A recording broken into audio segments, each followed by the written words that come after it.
Hello there, welcome to the Saroy channel wherever you are in the world, and so much love to each and every one of you. I hope you're doing marvellously well. I'm doing great, thank you very much, and I'm glad to say that I think my flu is finally behind me, so I'm feeling a whole lot better, and I hope that you are all keeping yourselves lovely and warm because we've got quite a winter ahead of us, I'm quite sure, and wherever you are in the world, I hope you're keeping marvellously well. So before we get started, don't forget to subscribe to the channel, click the notification bell and the thumbs up, and let's get started with tonight's story. Dear Sarah and all your lovely listeners, where is everyone? I asked my 18-year-old girlfriend Patsy as I stared blankly down the slope of the mountain, looking for any sign of movement ahead of us. A bright flash of red perhaps from someone's t-shirt. That's what I would ultimately have expected to have seen, but instead I saw nothing, as the jagged wall of rock blocked my view of the path ahead of us. I had unfortunately been lagging well behind, as a slight fall over a stash of loose stones had thrown me awkwardly off my feet, so that I had inadvertently sprained my ankle rather badly, and was limping.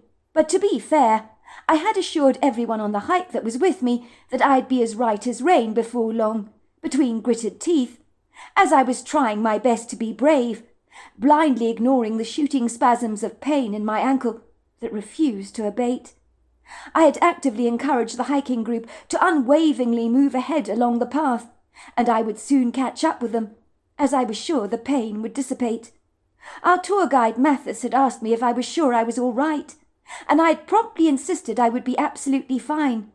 Now I was not so sure, as the pain in my ankle was excruciating, so much so that I bit my lip, so that I could drag my mind away from the throbbing in my ankle to the coppery taste of blood on my tongue, as a better distraction, but it certainly failed to work, as the agonizing pain appeared to be relentless. I was hobbling along the billowing path like a decrepit old man, wincing with pain every time I reluctantly attempted to put weight on my foot.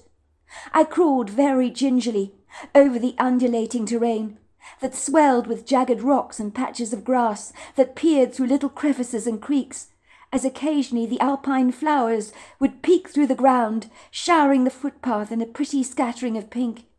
It was a prepossessing, blissfully beautiful day for a hike.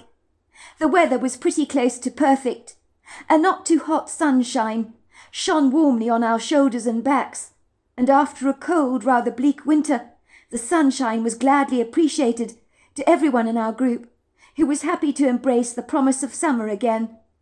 The sky was a cup of perfect blue, without a fluffy cotton wool cloud in sight, and soaring above our heads, a couple of distinguished-looking golden eagles, with outstretched wings, were magisterially riding the wind current like skilled surfers on the waves.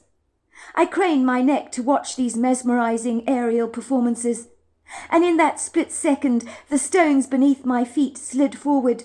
I lost my balance precariously and went crashing to the ground, as if I'd been hit by a bullet, my left foot getting tangled up in some thorny shrubs, so that my ankle was twisted at an odd angle, which meant it was a miracle it hadn't actually broken.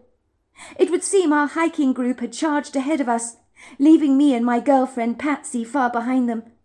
Perhaps they'd forgotten about us, and were focused on getting back to camp, as everyone was hungry and tired from the long trek through the wooded valley and up the mountain slope.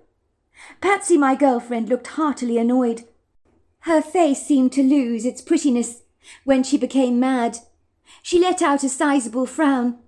"People can be so damned selfish," she said. "They knew you sprained your ankle, yet they parsimoniously charge off ahead of us like this. It's insane. We're supposed to stick together as a group. But no, they all decide to hoggishly barge ahead of us, leaving us far behind them. How egocentrically selfish can you get? This is insanely ridiculous. I'm sorry, but that guy Mathis is not a good guide. He should be responsible for the whole group and look out for all of us. But I can see that that is just too much to ask." "Don't worry," I said.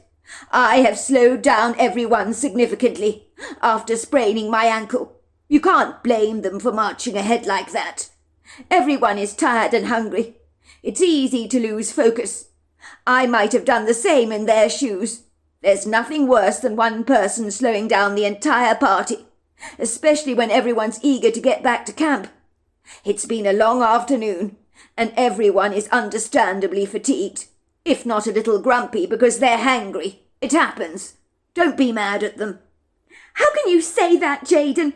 Honestly, that's why people hike together. We're supposed to look out for each other.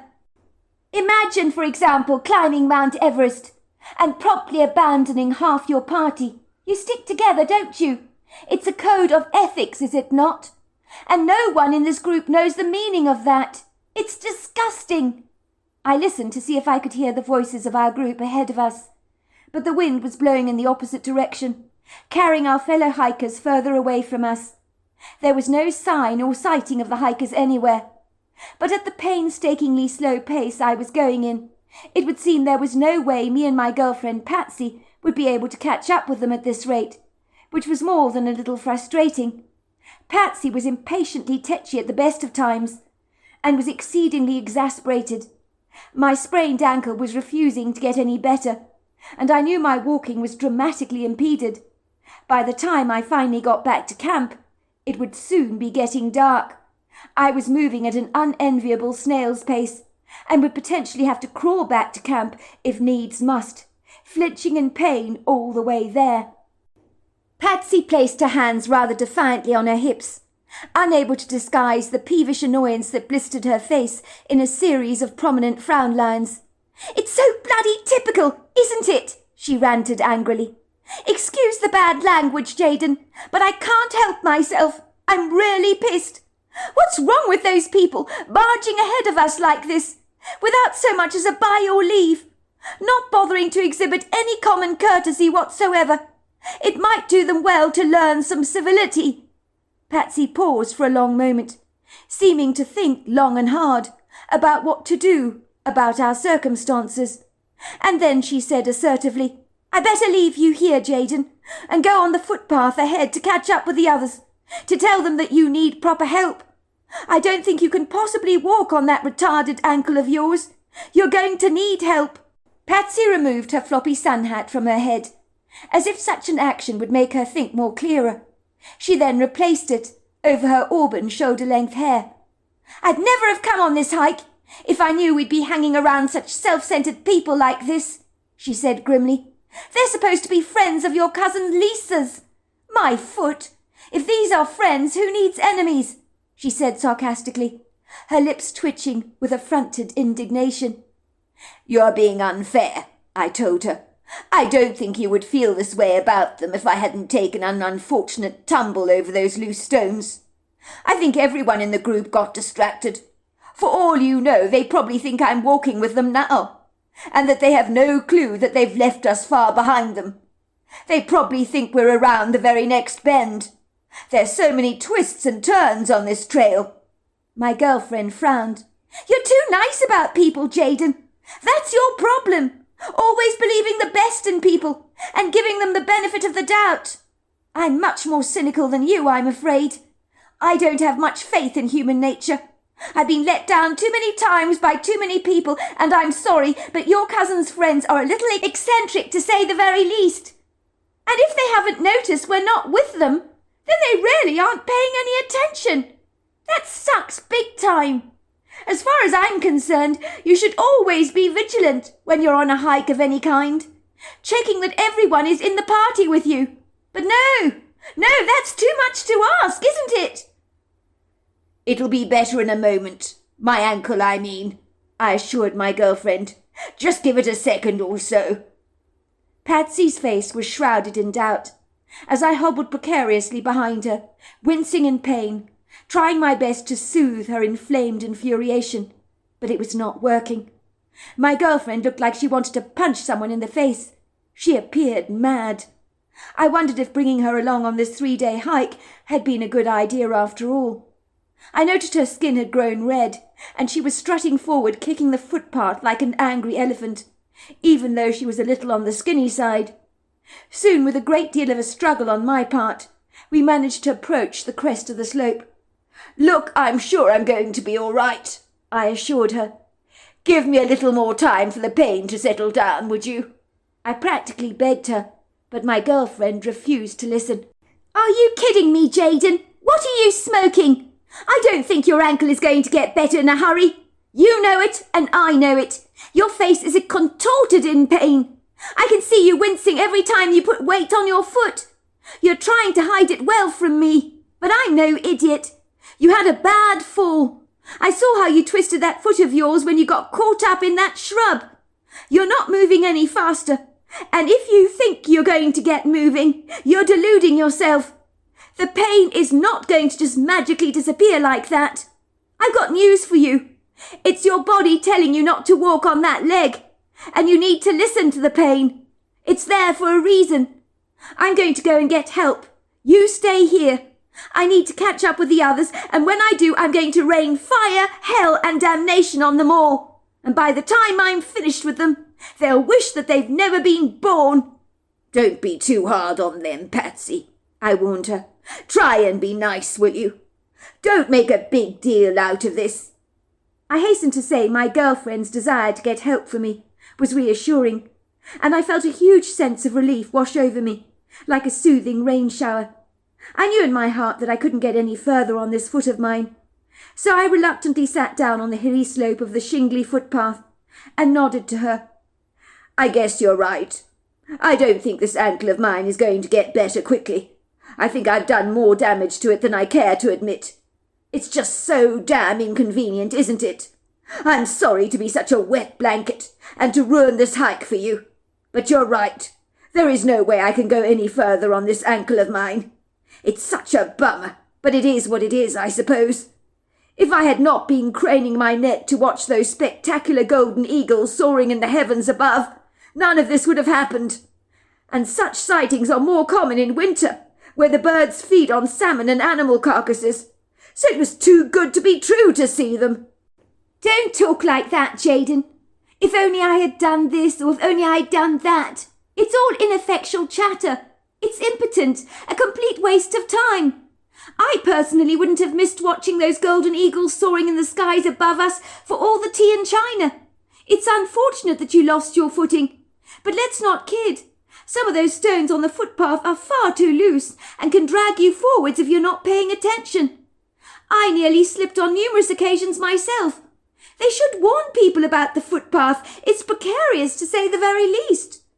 And by the way, you can't possibly just sit over there where you're sitting now," she said, watching me, as I sat on the stones on the footpath. "I mean, if it gets any hotter, you might bake in the sun. Even though it doesn't feel particularly hot now, it might intensify later on. We can't take that risk, even though it's late afternoon. I'll take you over to that cluster of the trees over there. You can lean on me and sit in the shade under that verdant spray of foliage, which will keep you camouflaged and cool. I'll go and get help for you. How will that suit you?" I nodded in defeated resignation. I leaned on my girlfriend's shoulders and, putting my weight on her like a crutch, hobbled over to a large collection of trees clustered together tightly in the valley, magnanimously offering a resplendent shade with their outstretched leafy boughs. I knew a rambunctious stream threaded through those trees in the lower dip in the valley, and I could distinctly hear the distant gurgle of water crashing obsequiously against the rocks. The sound was soothing and oddly comforting. "Are you sure you're going to be all right here?" my girlfriend asked me clemently. "I'm worried about leaving you on your own, Jaden, when you can barely walk on that foot of yours. It's that bloody hiking group. They're to blame. I mean, honestly, this is all their damn fault. None of this would have happened if they were paying attention." "Of course I'll be fine," I said airily. Patsy removed my backpack from her back, that she had confiscated from me earlier during my fall. She opened it up to pull out a bottle of water, which she handed over to me. "Here, you better drink this. You don't want to become dehydrated. The last thing I need is you fainting on me, because I don't know how long it will be when I finally come back for you. I suspect that good old Mattis will pick up the Range Rover, and he'll bring you back." I took the bottle of water from her gratefully, realizing that I was surprisingly thirsty, my throat dry and parched, because I could not remember when I'd last taken a drink. Right, I'll be off now, said Patsy temperately, replacing the backpack on her back. I'm sure I won't be terribly long. I can move like a March hare if I really want to. I'll quickly catch up with the others. They're probably not too far away from camp now. I watched my girlfriend doggedly pick up her pace, swinging her arms and legs furiously, as she indomitantly, with a bull-headed grit and methodical determination, mulishly trotted down the mountain slope. Her purposeful stride suggested rather ominously that she was going to give the hikers that had marched ahead of us hell when she finally met up with them. Boy, I was glad not to be wearing their hiking boots, as you didn't want to get on the wrong side of my girlfriend, or there'd be hell to pay. I knew Patsy could have a temper on her that was not for the faint-hearted. Some said it was the fire in her hair that predisposed her to being very feisty, but I'd always been attracted to her spirited personality. But when her temper would flare up, I always liked to give her distance. Soon she was all but a speck in the distance, like a little black carpenter ant, and I was struck in that moment how tiny I was, surrounded by the domineeringly rugged configurations and features of Mother Nature herself, that made us all, in the grand scheme of things, so inconspicuously small by contrast. It was strange to be alone, sheltering under the shade of a tree, listening to the pretty sounds of tweets, warbles and whistles of the birdsong in the branches above my head. It was oddly peaceful being left on my own, swaddled by the graceful protective natural world on every side. My ankle began to throb violently. I circumspectly removed my sweaty sock and my walking boot to examine my injury more closely, as until now I had not really inspected it, and not really gleaned what I'd done to myself, even though I knew unequivocally, of course, that I hadn't broken a bone. I was surprised to see the area round my ankle was rudely swollen, with a huge bulging area of distended, rather unsightly blue and purple bruising, the colour of a thunderous sky, and it was beginning to form obtrusively on my skin, which fascinated me to observe, as I didn't bruise easily, so it was like studying a great work of contemporary art, where the artist had flung very foreboding purple and black colours on the canvas. The bruise was substantial in size, swollen and tender to the touch, so even a finger on the skin made me wince out in pain. I had really done a number on myself, I thought. I hugged my knees close to my chest and made myself as comfortable as I could, using the trunk of the tree as an upholstered support for my back, which was also beginning to ache. My cousin Lisa and her bird-loving friends had chosen to come to this private lodge in Washington, not too far from Mount Spokane State Park, for a 3-day camping trip, and it had been a wonderful experience up until now. We had set off at the crack of dawn early in the morning, and had spotted a great deal of indigenous wildlife and some spectacular birds along the way, like the Anas hummingbird, red-winged blackbird, and a selection of warblers. My cousin Lisa had come on this trip solely because of the birds, as her group of friends were bird enthusiasts and travelled all around North America on the lookout for rare specimens of birds. It was for this reason we were at this lodge, as many rare species of birds had been reported in this location. Every evening around the fire pit, outside our pitched tents, my cousin's friends had talked tirelessly about nothing else but birds, and I had wondered what all the fuss was about, until I myself had observed so many spectacular species of bird. You could say I'd almost caught the infectious bug myself. My girlfriend had not particularly warmed to Cousin Lisa's friends. She thought that there were other things people could talk about besides birds, but when she tried to change the conversation, it would abruptly veer back to our feathery friends, and that began to annoy my girlfriend incessantly, who was constantly harping on at me. Why can't we talk about something else for a change? Your cousin's friends are preoccupied and infatuated by birds. What on earth is wrong with them? There are other things in life, you know, beyond just birds. It's called being passionate, I told her. Nothing wrong with being impassionate and zealous about something. It's what makes our lives worth living. If you say so, said my girlfriend. I was privately wondering how long it would take before Patsy finally got help for me, as I was hankering to hear the sound of the tour guide's purple Range Rover Defender roaring across the stony path. The afternoon that had stretched before us like a sizable yawn had been long, arduous and tiring. I felt a little fatigued, although thankfully it hadn't been terribly hot. I could feel my stomach gurgling, retching and groaning with hunger. It had been a long time since I'd last eaten. I was aching to get back to the camp, and to fill my empty belly, pop a few painkillers, and put my feet up. We had been on our feet since the crack of dawn, and I was worn out and weary, and extremely frustrated and aggrieved about my ankle letting the side down. Still, it couldn't be helped, could it? And dwelling on it would make me all the more miserable, so I needed to focus my attention somewhere else. I knew Patsy was quite athletic, so it wouldn't be long before she caught up with the others. The trouble is, there were times her mouth should have been washed out with soap and water, as the thorny barbs that would come out of her at times rarely should have been neutered. To look at, my girlfriend looked so sweet. You'd never believe she was capable of such outrageous indignance. But when she grew angry, she was like an untamed fire, impossible to put out, and some of the littlest things could set her off in a tangent. But underneath it all, I knew she had a good heart, and was one of the kindest people you could hope to meet.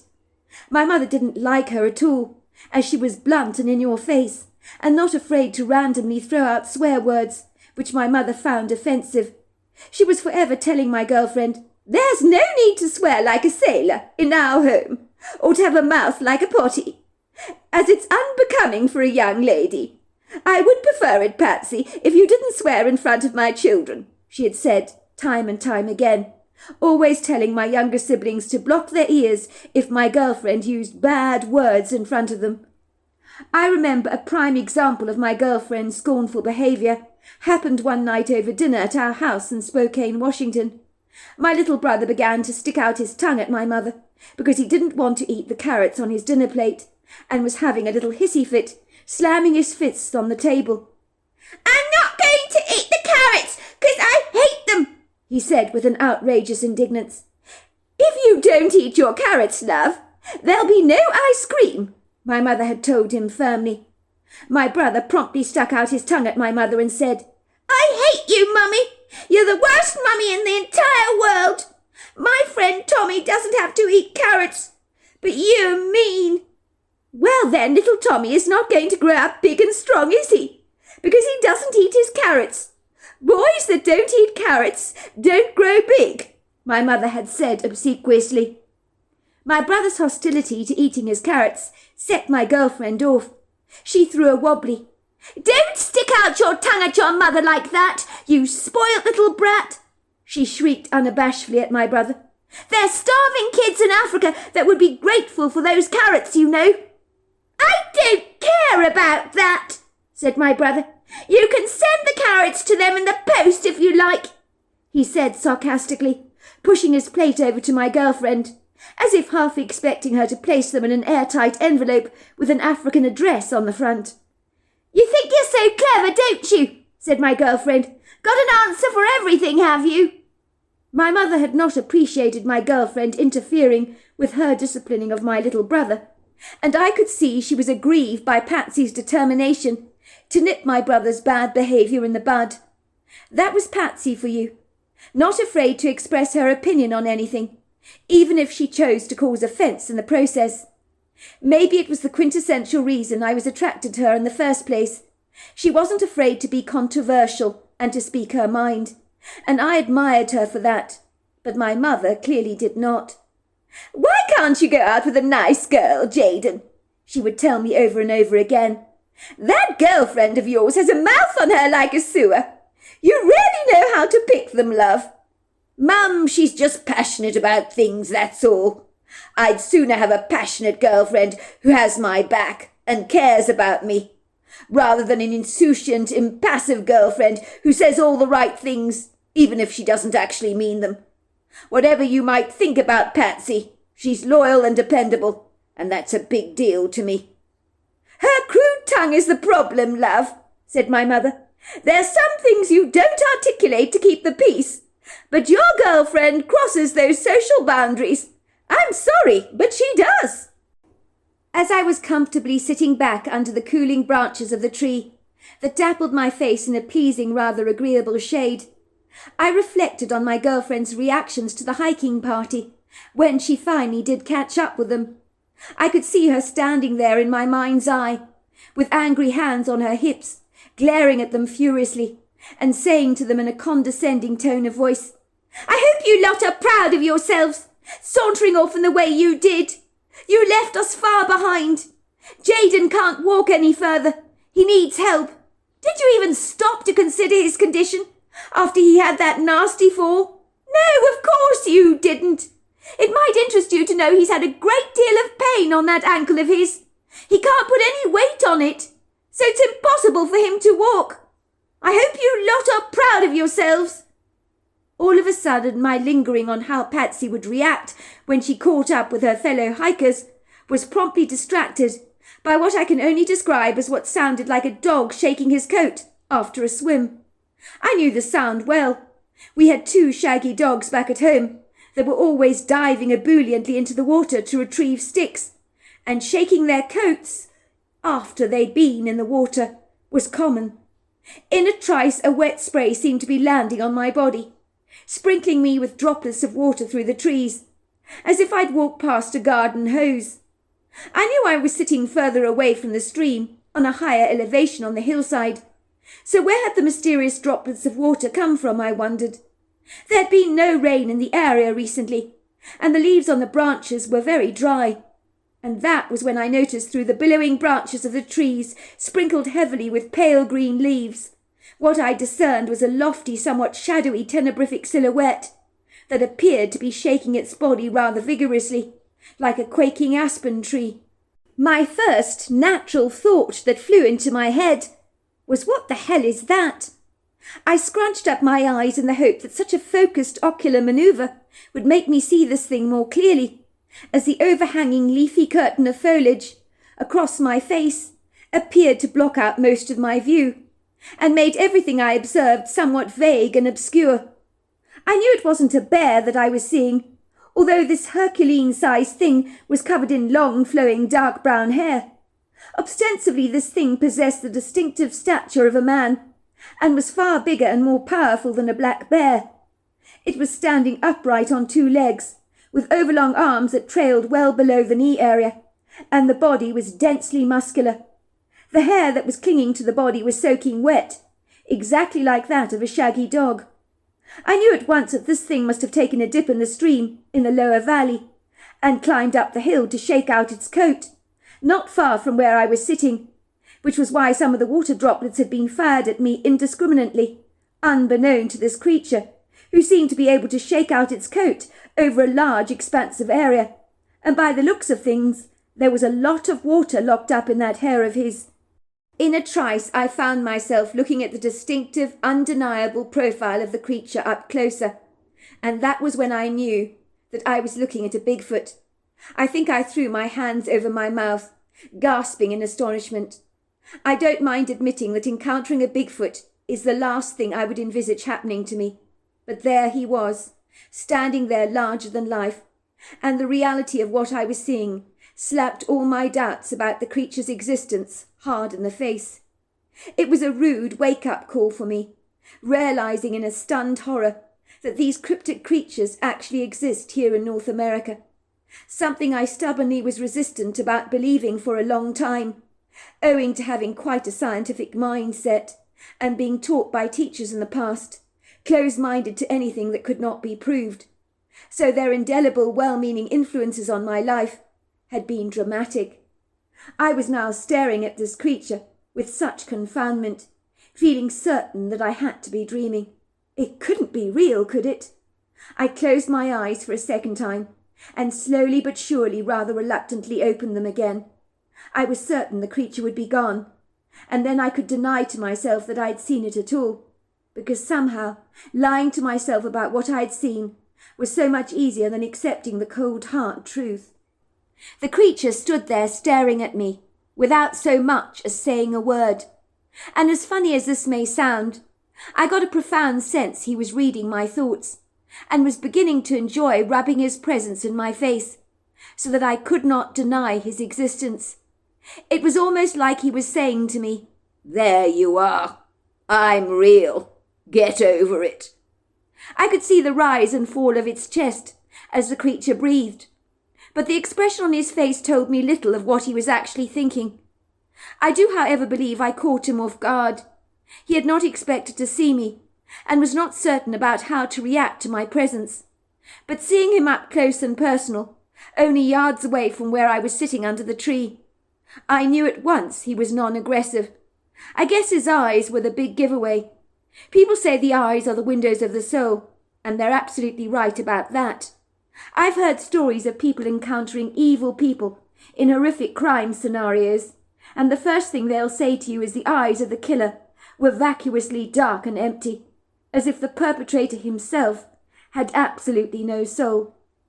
The reverse could be said about this Bigfoot, as his lively treacle-coloured eyes were spirited, amused even, and full of spirited life. But there was also kind tenderness in those eyes, that almost at once my booming heartbeat grew as calm as a peaceful sea on a clear day. My fast breathing slowed down significantly. I knew that this Bigfoot would never ever hurt me, and whether he communicated that with me, I am not certain. But I felt safer with the Bigfoot being around than in my former position of sitting under the tree by myself, entirely alone. I felt protected and safe, almost as if nothing could ever hurt me, with the Bigfoot watching over me. Why I felt this way I don't know, but the feeling was inexplicably profound. I knew the creature was male, even though his anatomy was well hidden from view, owing to his long flowing hair, which was thick and dense. But his chest and shoulders were impressively broad, with no sign of any breast tissue. But the big giveaway for me was his male energy.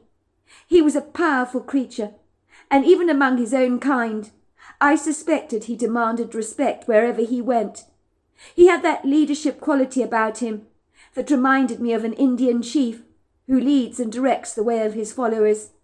I felt shame in my heart when I remembered a while ago, during my school days, ridiculing a friend of mine, Chuck Warrington, who had told me he had had a Bigfoot encounter once. I knew he lived in a rural farmhouse somewhere on the outskirts of Spokane, which I believe was not too far away from where we were hiking. The encounter had happened when he was 10 years old. I claimed, of course, that he was making it up to get attention for himself. I'd always known Chuck to be the type of young boy that wanted to be the centre of attention in all things. He would randomly throw wet tissue paper across the classroom floor, stick mean, spiteful notes on people's backs, telling others to please kick me, which he found hilariously funny. He was one of those annoying pupils the teachers loved to hate, and always asked to stand in the corner of the classroom for misbehaving inappropriately. He seemed to delight in the attention he received from angry teachers, even if he was being reprimanded. I remember on one occasion he put a harmless grass snake in a teacher's purse to scare the bejesus out of her, and delighted when she let out a terrified scream when the snake promptly slithered out of her purse onto the classroom desk. She dropped the purse on the floor, running out of the classroom screaming in terror, as Mrs. von Velden was terrified of snakes. So when Chuck Warrington promptly told me he'd seen a Bigfoot, I took it, as I did with all things when it concerned him, with a pinch of salt. I do remember his twin sister, who went to an all-girls school and was the same age as him, had warned me never to believe a word her brother spouted. "He can't help himself," she told me. "He always wants to be the centre of attention, and he'll say and do anything to get it." When Chuck told me he'd seen a Bigfoot, I guess he expected me to believe him, but I didn't. "Really?" I said sarcastically. "Where did you see it then?" I remember he'd been visibly upset. He actually burst into tears, which was most unlike him, and asked me why I wouldn't believe him. I told him it was because he always wanted attention. The truth was, if I'm being fiercely honest, there was something about my friend's demeanour that day that told me in no uncertain terms that maybe, just maybe, he was actually telling me the truth. But I refused to give him the benefit of the doubt. "Go on," I said. "Where did you see it? Or has the cat got your tongue?" "Why are you being so mean?" he scolded me. "I'm not going to tell you if you don't believe me. You can ask my sister if you like. She'll tell you that I'm not making it up. She saw it too. And you know my sister, she doesn't tell lies. I shrugged my shoulders to walk away. I really believed that my friend was seeking attention, and saying he'd seen a Bigfoot was the kind of thing he would do to get it. Why would I trust a word he had to say? And as for asking his sister about the experience, regretfully, I never did. Well, I'm going to tell you what happened, even if you don't believe me. I was playing in the woods with my sister. We were climbing trees in the grove. We heard something grunting. We knew someone was coming. We thought it was the old man my dad hires, that looks after our horses. So we hid because he's got a really bad temper. He hates children, you see. He's always telling us to get out of his way. We knew he wouldn't be amused to see us ferreting around in the trees, so we remained very still. The grunting got closer and closer, and that was when we saw the Bigfoot. We couldn't believe it was so big, but it looked just like a human being, covered in hair. We were scared it was going to see us, but if it knew we were there, it didn't do anything about it. It just glided away and was gone. We were so relieved, because it was very scary, he said, demonstrating to me with hand gestures how big the Bigfoot had actually been, which I thought at the time was highly exaggerated. But now, having seen the Bigfoot that I was seeing now, I knew differently. Me and my sister knew we'd seen a Bigfoot, he told me earnestly. But we told our parents, like I'm telling you now, and they didn't believe a word of it. Mum says such creatures don't exist, but we know what we saw, and we're not making it up, he had told me insistently. You know what, Chuck, I said, walking away. You know you're making this up, and like your parents, I don't believe a word of it either. I felt remarkable shame as I remembered the unkind words I had directed towards Chuck Warrington. Now I had egg on my face, as through the branches of the trees I could see the Bigfoot clearly. I was half expecting the Bigfoot to turn away, as it had done in the case of Chuck and his sister, but no such luck. On the contrary, the Bigfoot pulled back the branches of the trees, squattering under the branches, moving slowly towards me on his haunches, so that I could have reached out to touch him if I'd wanted to. The Bigfoot's eyes dropped to my foot and my displaced boot, along with my smelly sock. Before I knew it, the large hand of the Bigfoot, with his sausage-sized fingers, was on my ankle, examining it. The creature whistled in astonishment as it studied the bruising. It seemed to appreciate that I couldn't walk on my foot, and I think he believed I needed help, and that I was stuck under the tree indefinitely, incapable of going anywhere, which of course was actually true. So there we are, that's the end of part 1 of our story. It's very exciting. It is a lovely, lovely story, and you're going to love every minute of the journey. I look forward to you joining me tomorrow night. Until next time, goodbye and good night.